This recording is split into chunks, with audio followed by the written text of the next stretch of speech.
Donc troisième partie de cette vidéo consacrée à l'étude qualitative des fonctions. Donc on va voir comment utiliser la calculatrice pour avoir certaines propriétés sur les fonctions qui sont étudiées.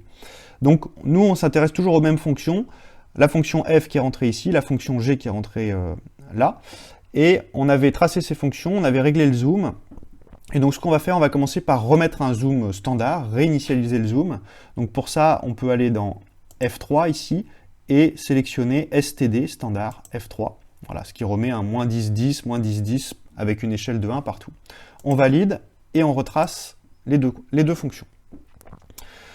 Alors, ce qu'il faut savoir, c'est que toutes les fonctions de la calculatrice qui permettent d'avoir des propriétés sur les courbes sont dans le menu Gsolve ici.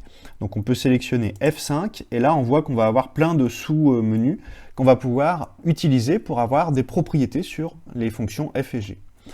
Alors premièrement, on va s'intéresser aux racines de... Donc on va voir comment trouver les racines d'une fonction. Donc les racines c'est quoi? C'est tout simplement les valeurs de x telles que l'image est égale à 0.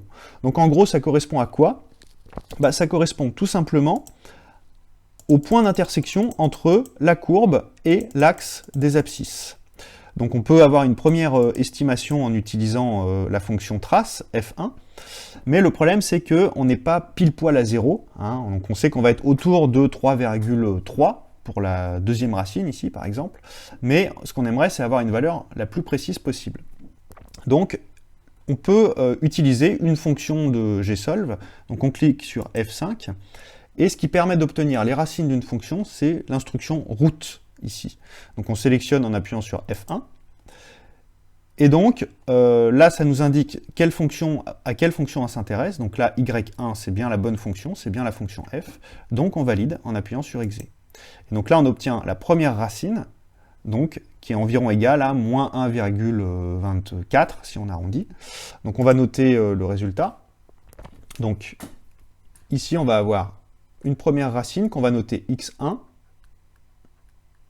qui est environ égal à moins 1,24. Et donc, pour avoir la deuxième racine, il suffit d'appuyer sur la flèche droite. Voilà, et donc on trouve 3,23. Donc, pareil, on va noter le résultat. x2 qui va être égal à environ 3,24 aussi, hein, si on arrondit. Donc 3,24. Voilà, ça veut dire que si on prend ces deux valeurs pour x, eh ben, l'image, ça va être égal à 0.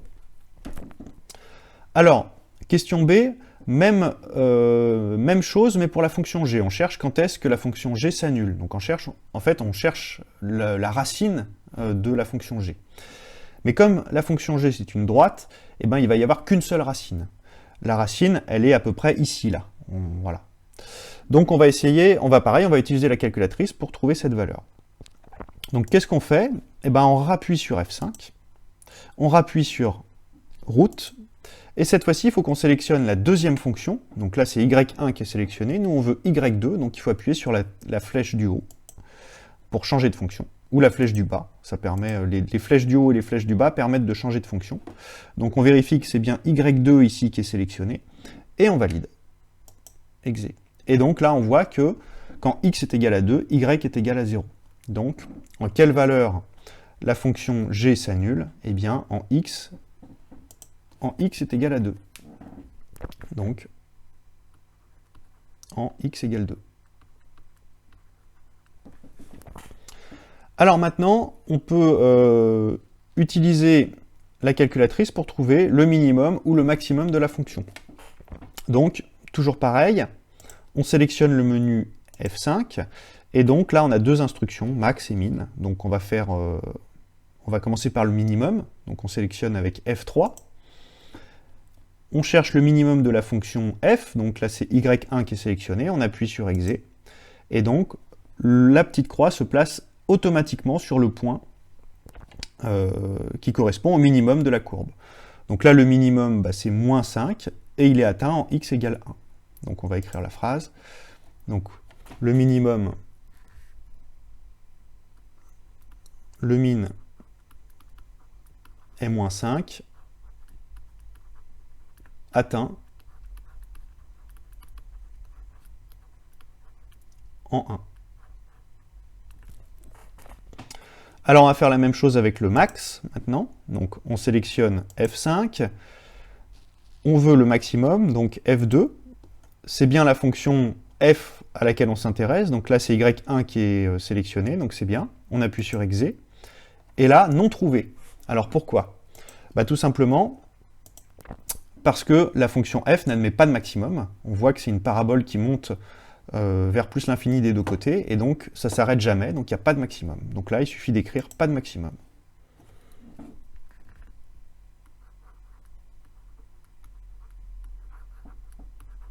Pas de maximum.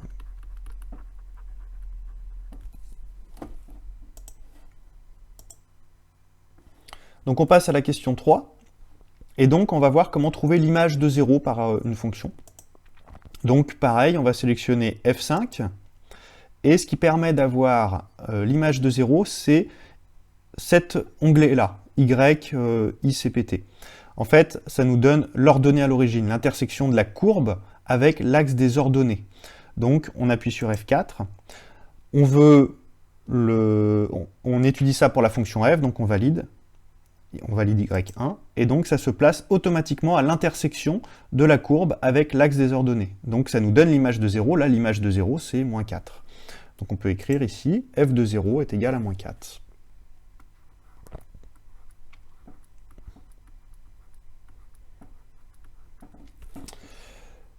Donc l'image de 0, c'est ce qu'on appelle aussi l'ordonnée à l'origine, surtout lorsqu'on a une fonction affine. L'ordonnée à l'origine, il est donné par le deuxième coefficient.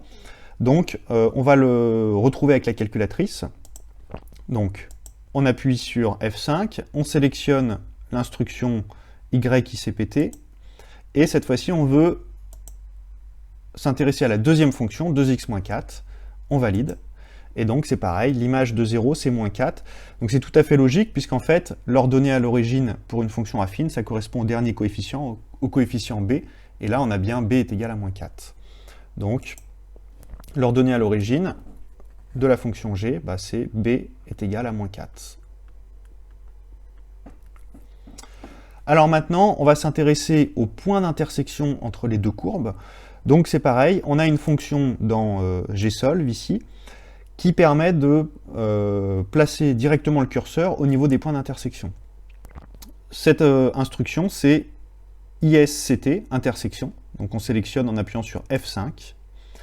Et donc, on valide, on cherche bien l'intersection entre Y1 et Y2. Hein, parfois, quand il y a plusieurs fonctions, bah, il va falloir changer en utilisant les flèches du haut et du bas. Mais là, on a deux fonctions, donc c'est parfait. On cherche le point d'intersection entre Y1 et Y2, on appuie sur exe. Donc on a un premier point en 0, moins 4. Et on appuie sur la flèche droite pour avoir le deuxième point. Bah, le deuxième point, c'est en 4 et 4. Donc les deux points d'intersection, donc ce sont les points,